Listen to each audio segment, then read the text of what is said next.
नमस्कार मित्रों आज हम जो आपकी प्रिंसिपल उपनिषद हैं, मुख्य उपनिषद, उसके पूर्व वर्ष के जो प्रश्न पत्र हैं उनकी चर्चा को प्रारंभ कर रहे हैं। काफ़ी महत्वपूर्ण पाठ है, बड़ा भी है, कठिन भी है, लेकिन आपके जो प्रश्न हैं स्टार्टिंग में काफ़ी सरल हैं, लेकिन धीरे धीरे फिर वो पंक्तियों पर आ गए हैं प्रश्न। जैसे कि गीता में भी हमने देखा था कि लेटेस्ट के जो प्रश्न हैं उनमें संस्कृत की पंक्तियाँ या संस्कृत के शब्द आ रहे हैं, तो वही सब बातें आपकी उपनिषद से भी हैं। लेकिन कुछ क्वेश्चन हैं जो रिपीट हो रहे हैं आपके, तो यदि आप इन प्रश्नों को अच्छे से देखते हैं तो आपको काफ़ी हेल्प रहेगी प्रश्नों का स्वरूप समझने में, या किन किन प्रश्नों की आवृत्ति हो रही है, रिपीटिशन हो रहा है, वो सब आप जान पाएंगे। तो जनवरी 2017 से हम स्टार्ट करते हैं। प्रश्न है आपका, ईशावास्योपनिषद के कौन से लय ताल अमृतत्व की चाल है। तो लय ताल कुछ वैसे ही शब्द लिखा हुआ, कोई आवश्यक नहीं है। भाव यही है कि ईशावास्योपनिषद के अनुसार अमृतत्व की प्राप्ति किसके द्वारा होती है। तो एक प्रसंग चलता है वहाँ पे, विद्या विद्या का, संभूति असंभूति का, काफ़ी महत्वपूर्ण प्रकरण है और आगे भी इससे प्रश्न आपके आते रहेंगे कि विद्या अमृतमश्नुते, कि अमृतत्व की जो प्राप्ति है वो विद्या से होती है, और यह संभूति से, संभूत्या अमृतमश्नुते, संभूति और विद्या दोनों से अमृतत्व की प्राप्ति होती है। आगे जैसे जैसे प्रसंग आएंगे तो और भी चीज़ें मैं आपको बताऊंगा कि विद्या विद्या के संदर्भ में और किस तरह के प्रश्न बन सकते हैं और क्या क्या फैक्ट आपके हैं।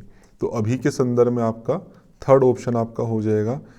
देखो, विवेक वैराग्य आदि हैं, ये आपके योग सूत्र आदि में, गीता में थे, जिनसे आप अमृतत्व की तरफ जा सकते थे। लेकिन रेफरेंस आपका ईशावास्य उपनिषद का है और वहाँ पे फोकस किस पे है, आपका विद्या के ऊपर है। फिर कठोपनिषद के अनुसार योग की परिभाषा है आपका। तो कठोपनिषद में अंत में योग की परिभाषा दी है, स्थिराम इंद्रिय धारणाम, कि इंद्रियों की स्थिर धारणा को योग कहा जाता है। तो वहाँ पे इंद्रियों के संदर्भ में तो सारी इंद्रियां हैं, मतलब जब बाह्य इंद्रियां हो चाहे अंत इंद्रियां हो, तो केवल मन वाला पार्ट नहीं है। मन भी है लेकिन केवल मन नहीं है, तो इंद्रियां भी हो, मन भी हो, बुद्धि भी हो, ये ज़्यादा उचित है। शरीर का नियंत्रण वाला पार्ट नहीं है, वहाँ पे इंद्रिय शब्द है। जैसे देखो कितना थोड़ा कठिन भी हो जाता है, क्योंकि इंद्रियां बुद्धि ये भी सही है, मन ये भी सही है, लेकिन इन सब में जो सेकंड ऑप्शन है वो ज़्यादा सही है, क्योंकि यहाँ पे इंद्रियां, मन और बुद्धि में ज़्यादा से ज़्यादा इंद्रियों को यहाँ पर संग्रहित करने का प्रयास किया गया है। तो योग की परिभाषा में वैसे मूल पंक्ति आपकी है, स्थिराम इंद्रिय धारणा। ये पंक्ति भी शायद आगे कभी आएगी आपकी, स्थिराम इंद्रिय धारणा, कि इंद्रियों को स्थिर रूप से धारण करना जो है, ये इंद्रियों को नियंत्रित कर लेना जो है आपका, उसको ही योग कहा जाता है। शांडिल्य विद्या का किस उपनिषद में वर्णन किया गया है। तो छांदोग्य उपनिषद काफ़ी बड़ा उपनिषद है। छांदोग्य उपनिषद में कई प्रपाठक हैं, 8 प्रपाठक हैं। तो जो तीसरा प्रपाठक है उसका जो 14वां खंड है आपका, उसी को ही आपका शांडिल्य विद्या के रूप में कहा गया है। तो फोर्थ ऑप्शन आपका होगा छांदोग्य उपनिषद। निम्नलिखित तत्वों को उनके उद्भव के अनुसार क्रम में व्यवस्थित कीजिए। तो तैत्तिरीय उपनिषद के प्रसंग में आता आपका, तैत्तिरीय उपनिषद की 3 वल्लियां हैं आपकी। पहली शिक्षा वल्ली है, ये क्रम भी आपका आ सकता है। दूसरी ब्रह्मानंद वल्ली है आपकी शिक्षा, इससे तैत्तिरीय उपनिषद से भी बहुत प्रश्न आते हैं। और अंत में आपकी भृगु वल्ली है।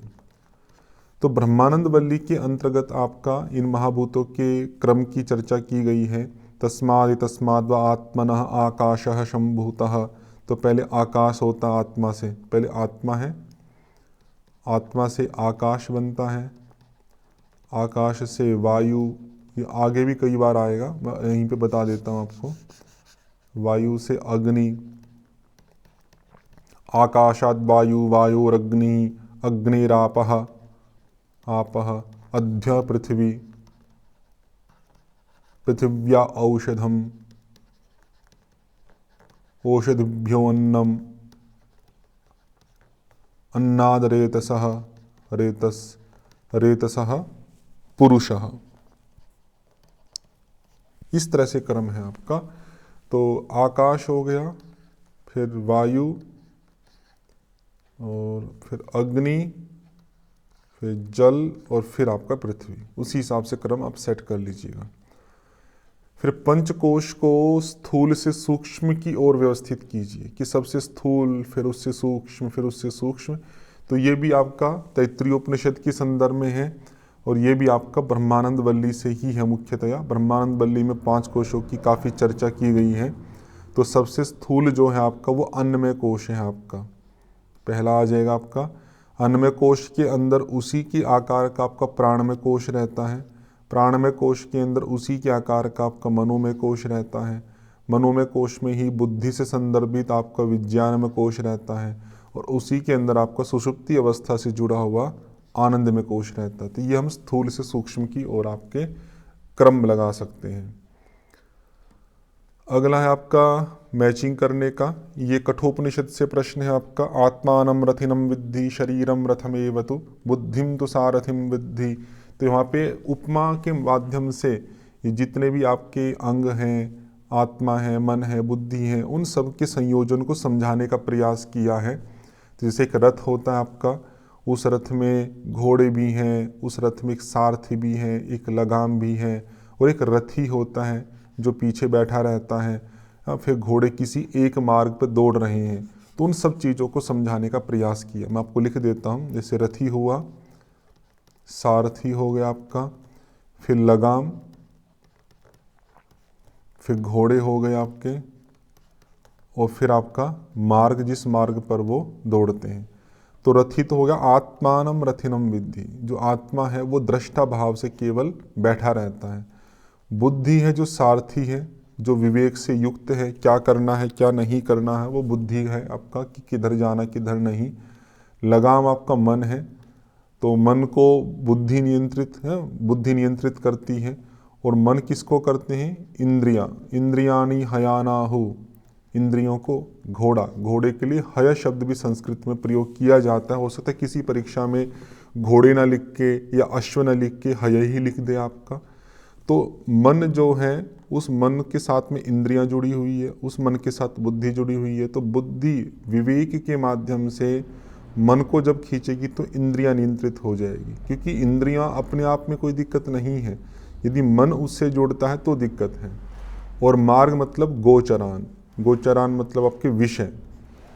गो बोलते हैं इंद्रियों को। इंद्रियां जहाँ पर विचरण करती हैं उन विषयों को गोचर कहा जाता है। तो मूल शब्द तो यही गोचर है, बाकी भाव रूप में आप विषय कह सकते हो। तो शरीर है, अच्छा शरीरम रथमेव तु, शरीर तो रह ही गया। जो शरीर है आपका उसको रथ कहा गया है, जिसके अंदर ये सारी की सारी चीज़ें रहती हैं। तो शरीर तो रथ हो गया, आत्मा रथी हो गया, मन लगाम हो गया, बुद्धि सारथी हो गया, और इंद्रियां जो हो गया आपके वो घोड़े हो गए। इस तरह से आप मैच कर लीजिएगा। इन्होंने मन तो लगाम हो गया, ठीक है, और इंद्रियां अश्व हो गई, शरीर रथ हो गया। ये आत्मा ना सारथी नहीं है, आत्मा रथी। अगर ये आत्मा शब्द है तो सा हटा लेना, बुद्धि के साथ सारथी होता तो आत्मा रथी हो जाएगा। थोड़ा सा शुद्ध कर लीजिएगा इसको। फिर नवंबर 2017 के भी प्रश्न देखिए। कठोपनिषद में कितनी प्रधान नाड़ियों का वर्णन किया गया है? तो कठोपनिषद के अंत में थोड़ा सा उल्लेख आता है आपका कि हमारे शरीर में कितनी नाड़ियां हैं? 101 नाड़ियां हैं प्रधान नाड़ियां। उनमें से एक नाड़ी मूर्धा की ओर गई हुई है। जो ब्रह्मनिष्ठ व्यक्ति हैं उसके जो प्राण है वो उस मूर्धा की ओर गई हुई नाड़ी से निकलते हैं, और अन्य जो व्यक्ति है उसके जो प्राण है वो अन्य नाड़ियों से निकलते हैं। और यही 101 नाड़ियों का जो उल्लेख है थोड़ा और ज़्यादा, कठोपनिषद से भी ज़्यादा प्रश्नोपनिषद में आता है। प्रश्नोपनिषद में भी वही 101 नाड़ियाँ हैं, लेकिन थोड़ा सा वहाँ पर ज़्यादा चर्चा है उस चीज़ की। कठोपनिषद में कम है, लेकिन इम्पोर्टेंट पार्ट है। 101 नाड़ियाँ आपको याद रखनी चाहिए। पंचकोश का प्रश्न देखो फिर रिपीट हो गया। पहले पंचकोशों का क्रम पूछा था उन्होंने, इस वाले पार्ट में पंचकोश किस उपनिषद की अवधारणा है? तो ये आपकी तैत्तिरीय उपनिषद की अवधारणा है। तैत्तिरीय उपनिषद की भी ब्रह्मानंद जो वल्ली है उसके अंदर विशेष रूप से पंचकोश का उल्लेख किया गया है। फिर तैत्तिरीय उपनिषद में उल्लेखित उनके उद्भव के अनुसार निम्नलिखित को क्रम में, रिपीट क्वेश्चन, पिछले उसमें भी आया था आपका कि वही जो था आत्मा से आकाश, आकाश से वायु, तो वहाँ तो 5 महाभूत तक का पूछा था, उसके बाद नहीं आया था। लेकिन उसके बाद क्या, पृथिव्या औषधम, पृथ्वी से औषधि होगा, तो पहले पृथ्वी फिर औषधि, औषधिभ्यो अन्नम, फिर अन्न आ जाएगा आपका, अन्नाद रेतसः, रेतस नहीं दिया, लेकिन रेतस से क्या होता आपका पुरुष, तो एक छोड़ के अगला दे दिया तो कोई बात नहीं, उसके बाद आप पुरुष कर दीजिए, ये क्रम आपका बन जाएगा, आप इसमें मैच कर लीजिएगा। तो इसमें हम इतना ही रखते हैं इस क्लास में, बाकी के जो प्रश्न अगली कक्षा में करेंगे। ओम शम।